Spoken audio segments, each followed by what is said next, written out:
শরীফ ওসমান হাদির যে শাহাদাত বরণ এবং তাকে প্রকাশ্যে গুলি করার মাধ্যমে বাংলাদেশের রাজনৈতিক প্রেক্ষাপট অনেক বেশি পরিবর্তন হয়েছে। এই হত্যাকাণ্ড, এই শাহাদাত বরণের মধ্য দিয়ে আমরা বুঝতে পারছি যে বাংলাদেশে যে আধিপত্যবাদী আগ্রাসনী শক্তি তারা এখনো কার্যকর রয়েছে। গণ অভ্যুত্থানের মধ্য দিয়ে যাদেরকে আমরা পরাজিত করেছিলাম তারা এখনো চক্রান্ত করছে নির্বাচন বানচাল করার জন্য। তারা চক্রান্ত করছে এই যে সংস্কার এবং নতুন বাংলাদেশের অগ্রযাত্রা সেটাকে ব্যাহত করার জন্য, এবং তারা চক্রান্ত করছে এই জুলাই প্রজন্মকে নিঃশেষ করে দেওয়ার জন্য। সেদিন ওসমান হাদির গায়ে গুলি লেগেছে, কালকে আপনার গায়ে লাগবে, পরশুদিন আমার গায়ে লাগবে। কারণ প্রথম এবং প্রধান টার্গেট করা হচ্ছে এই জুলাই গণ অভ্যুত্থানে যারা অংশগ্রহণ করেছে সারা দেশের তরুণরা, নাগরিকরা, শহীদ পরিবার, যারা আহত যোদ্ধা রয়েছে।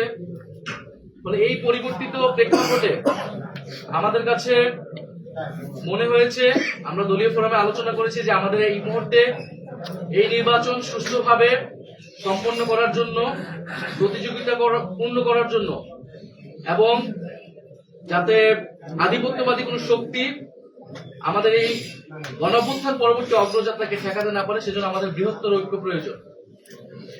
সেই তাগিদ থেকেই আমরা জামাতে ইসলামী এবং তাদের যে সমমনা ৮ দল রয়েছে তাদের সাথে আমরা কথা বলেছি, এবং তাদের যে নির্বাচনী সমঝোতা, জাতীয় নাগরিক পার্টি এনসিপি সেই নির্বাচনী সমঝোতায় সম্মত হয়েছে।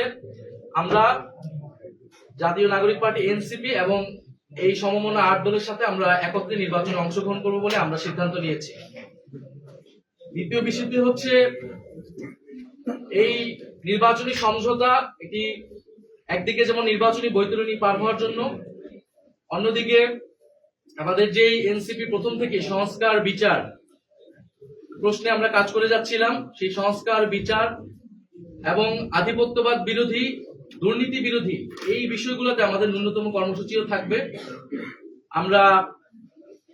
আমাদের রাজনৈতিক জায়গায় আমরা মনে করছি এই মুহূর্তে বাংলাদেশের এই সংকটগুলো রয়েছে, যেখান থেকে এই বাংলাদেশকে রক্ষা করতে হবে, জুলাই প্রজন্মকে রক্ষা করতে হবে, এবং গণ অভ্যুত্থান পরবর্তী যে আমাদের আকাঙ্ক্ষা সেটা যাতে কোনোভাবে ব্যাহত না হয়, এই জন্য আমরা একটা বৃহত্তর ঐক্যের জায়গায় পৌঁছেছি। আমরা আজকে আনুষ্ঠানিকভাবে আমরা শুধু এই ঘোষণাটাই দিচ্ছি। ঘোষণাটি অলরেডি সমমনা ৮ দলের প্রেস ব্রিফিং থেকে আপনারা জানতে পেরেছেন। আমরা আগামীকাল হচ্ছে আমাদের যে প্রার্থীর বিষয়টা আছে সেটা আমরা চূড়ান্তভাবে আপনারা ঘোষণা দিব, এবং সমঝোতায় আমাদের যে প্রার্থী তারাই নমিনেশন ফর্ম জমা দিবেন, এবং সারা বাংলাদেশে আমরা একত্রে নির্বাচনে অংশগ্রহণ করব, এবং জাতীয় নাগরিক পার্টি এবং তাদের সহযোগী সংগঠন গণভোটের পক্ষে ক্যাম্পেইন করবে, এবং যেখানে আমাদের প্রার্থী থাকবে না সেখানে অন্য যারা প্রার্থী থাকবেন এই সমঝোতা তাদেরকে সহায়তা করবে, তাদের পক্ষে ক্যাম্পেইন করবে।